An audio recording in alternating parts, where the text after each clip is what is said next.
after many weeks seeing the brutal fighting that was unfolding in the Southwest Pacific, were finally reaching the apex of the Guadalcanal Campaign.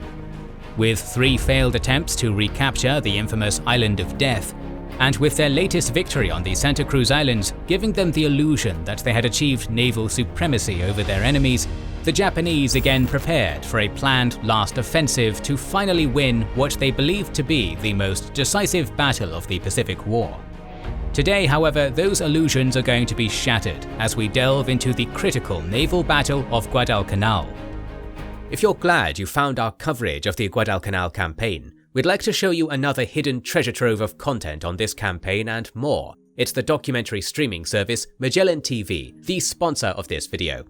In particular, they've got a brilliant documentary called First to Fight Pacific War Marines, which covers the Guadalcanal Campaign in the words of the Marines themselves, featuring a mix of interviews with veterans and narration from John Sader of HBO's Pacific War series. While telling the harrowing tale from the perspective of those actually doing the stuff we're talking about, they show the battlefields as they exist today. Seeing what the soldiers actually saw there on the ground is a whole different experience to seeing our maps from above, so we highly recommend checking this one out. And you'll find the biggest and best collection of other history content on Magellan TV, focusing on the drama of real life and real people taking part in historic events, all done with extremely good quality for the low price of entry, and with good results. It's the highest rated documentary streaming app on Google Play. More than 20 hours of new content is added weekly, 4K options never cost extra, and there's not a single ad to be seen. But don't just keep this to yourself. If there's someone you know who'd love access to this massive library, get them a Magellan TV gift card, an easy and customizable gift that's ideal for the upcoming holiday season, or anytime really. Offering so much content, they're guaranteed to get something special out of it. You can actually get a free trial right now if you use our special link in the description, so you might as well give it a go.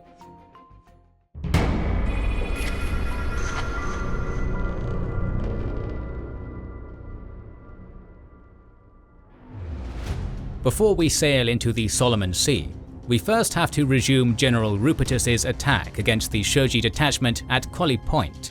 After assembling his forces west of Nalimbu, Rupertus finally started to push east on November 7th, reaching the mouth of the Metapona River by night and digging in because of a possible Japanese naval landing. This was the second convoy sent by the Japanese, which would go on to fend off the attacks of the Cactus Air Force to land their reinforcements at Tassafaronga.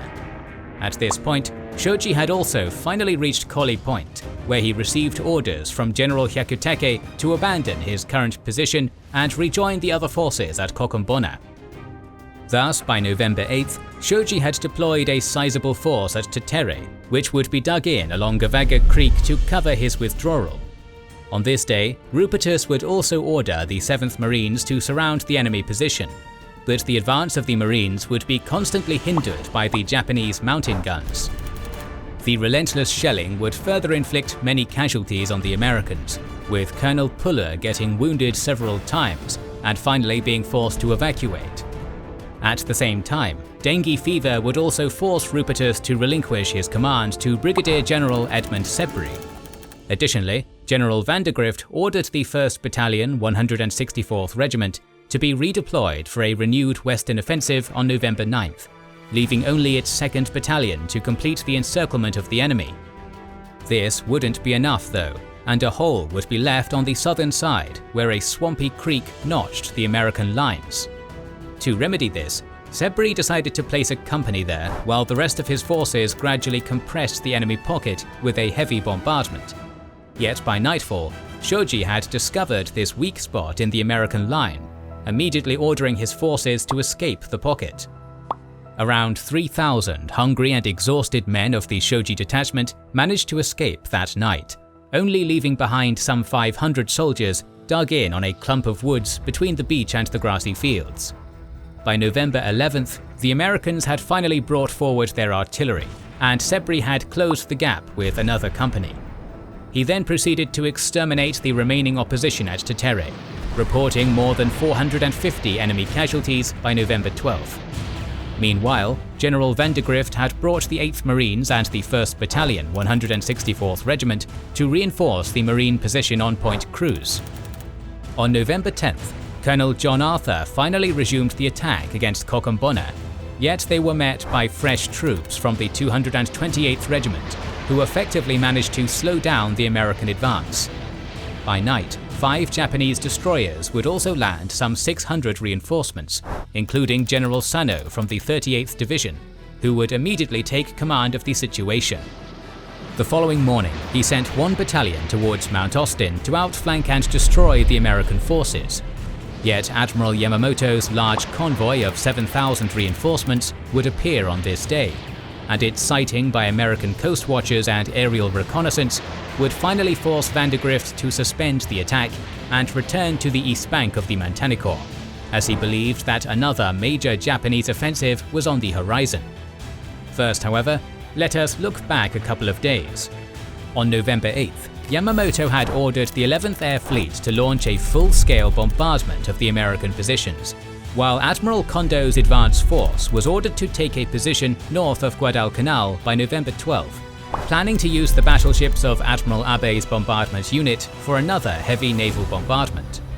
Admiral Mikawa's 8th Fleet would then escort a large convoy towards Guadalcanal, dispatching Admiral Nishimura's support force to also bombard Henderson Field, while the troops landed on Tassafaronga and Cape Esperance by November 13th.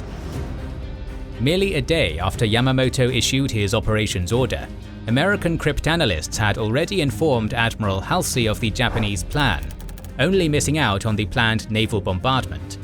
Yet the atmosphere was still of tense expectation in the US, as Halsey only had 1 damaged carrier available, which was far away conducting repairs. In his characteristic way, however, he wasn't seriously considering evading battle. Instead, he instructed Admiral Turner's Task Force 67 to run 2 separate but heavily escorted American groups of transports, which would bring some 5,500 reinforcements to Guadalcanal, whereas Admiral Scott's vessels would escort the 1st Marine Aviation Engineer Battalion, and Rear Admiral Daniel Callahan had the task of protecting the transports of the 182nd Regiment. Meanwhile, Halsey had instructed Admiral Kincaid's Task Force 16 and Rear Admiral Willis Lee's Task Force 64 to rush to Guadalcanal and destroy the enemy fleet. Yet, as we've shown, they were too far away, and in the meantime, Scott and Callahan would have the task of interfering with the initial Japanese assault. After sustaining some aerial attacks, Task Force 67 would reach Iron Bottom Sound on the night of November 11th. The following morning, Admiral Turner's transports began unloading at Lunga Point, successfully repelling 1 major Japanese airstrike during the afternoon. At this point, however, Turner had been alerted of the sightings of Abe's bombardment unit on a southerly course towards Lunga Point, and of Admiral Tanaka's convoy departing Shortland. He knew that the enemy was probably coming to repeat the naval bombardment of Henderson Field, so he directed his surface forces to intercept and destroy them. Yet instead of choosing the experienced Scott, victor of Cape Esperance, he decided to appoint Callahan to command the task force, as he had 15 days of seniority over Scott. Nonetheless, the highly outnumbered American force would deploy in a line-ahead formation to meet the enemy. Meanwhile, Abe had encountered heavy weather that left him with no visibility, resulting in his forces getting dispersed and making them vulnerable to surprise. Shortly after midnight on November 13th, he would come out of the thunderstorms not knowing that his vessels were dispersed. He would then immediately order the naval bombardment to start, but unbeknownst to him, Callahan had already learned his location, planning to come to starboard to cross the T of the Japanese. At 0140, the destroyer Cushing would spot Abe's leading destroyers, and this report would reach Callahan among many other reports from his SG radars. Yet Callahan soon found himself hesitating in the face of the enemy, and this would give Abe a couple of minutes to prepare for the incoming attack. Upon spotting the American vessels, Abe would order his ships to illuminate the enemy with their searchlights, thus forcing the cruiser Atlanta to engage the source of the light at 0150. Soon, the ships in the van of each formation were immediately caught up in a maelstrom of gunfire that lasted for 10 minutes. Atlanta in particular suffered 32 hits from the concentrated enemy fire, and some 19 hits from cruiser San Francisco's unfortunate friendly fire. Admiral Scott was killed in the resulting barrage, and a torpedo hit would finally seal the fate of the dying cruiser. Yet the Japanese would also suffer from this rain of fire, with the destroyer Akatsuki sinking after getting shattered by gunfire, and with the battleship Hiei suffering so many hits at short range that several levels of its superstructure were set aflame, and Abe himself was wounded. Only 2,500 yards apart, a surface duel between Hiei and San Francisco then ensued, but the incendiary shells of the battleship, which had been prepared to bombard the airfield, often failed to penetrate the cruiser's armor. Nonetheless, the American cruiser suffered 3 critical hits that shattered its superstructure and ended the life of Admiral Callahan. At 0154, however, San Francisco had also scored a devastating hit on Hiei, creating a large hole in the hull that opened the way for substantial amounts of water, thus forcing the battleship to limp north away from the battle. And in the center of the action, the lead American destroyer group would suffer heavily from the fire exchange as well. As the Cushing received numerous hits from the cruiser Nagara and would later be finished off by some Japanese destroyers, the Laffey also suffered several gunfire and torpedo hits that finally left her sinking. Behind them, the cruiser Portland received a torpedo hit that caused considerable damage, and the rear group of destroyers finally suffered an unexpected attack as the aggressive destroyer Amatsukaze launched a full salvo of 8 torpedoes, successfully scoring 2 hits on Barton, which quickly broke in 2 and sank. At 0200, however, although the Japanese had inflicted more casualties than their enemy, the wounded Abe felt that they were forced to cancel the bombardment mission, and thus he ordered his vessels to withdraw north of Savo Island. During the Japanese retreat, the Amatsukaze suffered much damage under the fire of the cruiser Helena, and the destroyer Monsen sank after suffering Japanese concentrated fire. The destroyer Murasame and the cruiser Juno also caused some heavy damage to each other, and the destroyer Yodachi would be the last to sink after disabling the destroyer Sterret. Among other ships damaged are the destroyer Ikazuchi and the Helena, both suffering minor gunfire damage. By daybreak, however, the 2 fleets were withdrawing away from the battlefield. 5 destroyers protected the crippled Hiei, but with Henderson Field so close, the Japanese were not optimistic about its survival. A total of 70 sorties would be flown against the battleship during the day, yet they would all be ineffective, only scoring 2 torpedo hits that were not critical. Nonetheless, Abe ordered to beach Hiei to evacuate its crew, an order that was refused by Captain Nishida Misao, who believed in its survival. In the end, however, the battleship would receive 2 critical torpedo hits in the afternoon, and the Japanese would be forced to abandon the vessel, which would finally sink northwest of Savo Island by nightfall. Meanwhile, by midday, the withdrawing Americans also suffered a deadly surprise attack, as the submarine I-26 managed to strike the Juno with a critical torpedo hit that caused a catastrophic explosion, sinking the cruiser in seconds. Despite the loss of their first battleship in the war, the Japanese still had a sizable naval force, so Yamamoto decided to postpone the arrival of the large convoy for 1 day while his forces launched a second attempt at a naval bombardment. Thus, Admiral Nishimura led his forces into Iron Bottom Sound to shell the airfield during the early hours of November 14th, although he would only hit Fighter 1 and 3 aircraft. Then, at the same time that Nishimura and Mikawa retreated to Savo Island, Tanaka began to move forward with the large convoy.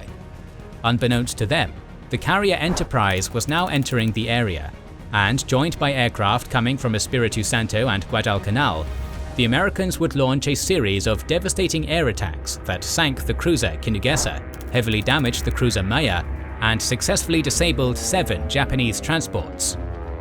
Although the convoy had already been largely destroyed, Kondo was reassembling his forces by nightfall to prepare for a second assault. Still, he would not commit his carrier unit with 2 battleships, as the Japanese failed to grasp the decisiveness of the moment. In contrast, Halsey decided to throw all his remaining surface assets in the form of Admiral Lee's Task Force 64, formed around the 2 fast battleships, Washington and South Dakota. On the afternoon of November 14th, Lee would move west of Savo Island to intercept the enemy. In an improvised battle plan, he arranged his vessels in a column with the destroyers close to the battleships. At the same time, Kondo received numerous reports of the incoming enemy force, but these had misidentified the battleships as heavy cruisers. Thus, he planned to send the 2 destroyer squadrons of Rear Admiral Kimura Susumu to neutralize the American force before using his main vessels for the naval bombardment. Admiral Hashimoto and his sweeping unit would also have the task of scouting the channels around Savo, successfully spotting Lee's forces as they entered Iron Bottom Sound at 23:13. In response to these reports, Kondo immediately sent Kimura to enter the channel south of Savo and engage the enemy. Around midnight, however, Lee at last detected the sweeping unit with his radars, successfully finding them 10 minutes later. At 0:17 on November 15th, the battle started as Lee's battleships began to fire on Hashimoto. Yet the firing would be very inaccurate, giving the Japanese the chance to escape to the east. 5 minutes later, the aggressive destroyer Ayanami would also be detected, and it would go on to launch a full salvo of torpedoes as enemy gunfire fell on her. Her torpedoes would miss the enemy, and the damage inflicted on the destroyer would be enough for it to sink sometime later. Soon, however, Kimura and the Nagara would appear behind Ayanami, rapidly shelling the destroyer Preston and forcing the vessel to be abandoned. The screening unit then started to fire their torpedoes against the American destroyers, successfully hitting Benham and Wolk and blowing off their bows. The last remaining destroyer, Gwyn, had also been hit by at least 2 shells that left her out of action. The annihilation of Lee's destroyers tricked Kondo into thinking that he had already destroyed the enemy, so he immediately ordered his forces to approach Guadalcanal for the bombardment. At the same time, South Dakota began to experience a series of electrical failures that left her helpless for 3 key minutes, thus making her lose contact with Washington as the battleship continued its hunt for Hashimoto. Washington, meanwhile, had turned to the northwest, where it was tracking the battleship Kirishima, and although the Americans were ready to engage the enemy by 0:40, Lee instead ordered them to halt and search for South Dakota, which by 0:54 had gotten herself in the path of Kondo's bombardment unit. Upon gaining contact with the battleship, Kondo's vessels immediately engaged South Dakota, scoring a total of 26 hits that caused extensive topside damage. Unfortunately, none of their torpedoes hit their target to finish the battleship off. At this point, while the Japanese were focused on South Dakota, the undetected Washington re-entered the fight, firing a total of 75 shells on the unsuspecting Kirishima in a matter of minutes. Almost 50 devastating hits were scored on the Japanese battleship, successfully creating a starboard list and starting a large flood. This action gave South Dakota enough time to escape, yet Lee was not aware that Washington had been left alone to deal with Kondo's forces. With Kirishima crippled, Kondo decided to send his 2 heavy cruisers to engage Lee's flagship, thus unleashing their full salvo of torpedoes at 01:13, although they would fail to score any hits. By 01:25, however, Kondo's destroyers and 2 of Tanaka's destroyers joined in the attack, but again none of their torpedoes found their target. Thus Lee would luckily exit to the west of Guadalcanal, and the battle would be over, leaving another major loss for the Japanese, as Kirishima would finally roll over and sink at 04:25. Around this time, Tanaka would also beach his last 4 transports and begin unloading as fast as possible before American aircraft could take them down. Only 2,000 to 3,000 troops would successfully land before the transport's destruction, with most of their equipment and supplies lost. This defeat would ultimately be Yamamoto's last attempt to gain victory at Guadalcanal, and from now on, the Japanese are going to be almost exclusively on the defensive. Next week we'll return to New Guinea, as one of the most bloody engagements of the war is about to start, the Battle of Bunagona. To see that and more, make sure you are subscribed and have pressed the bell button. Please consider liking, commenting and sharing, it helps immensely. Our videos would be impossible without our kind patrons and YouTube channel members, whose ranks you can join via the links in the description to know our schedule, get early access to our videos, access our Discord, and much more. This is the Kings and Generals channel, and we will catch you on the next one.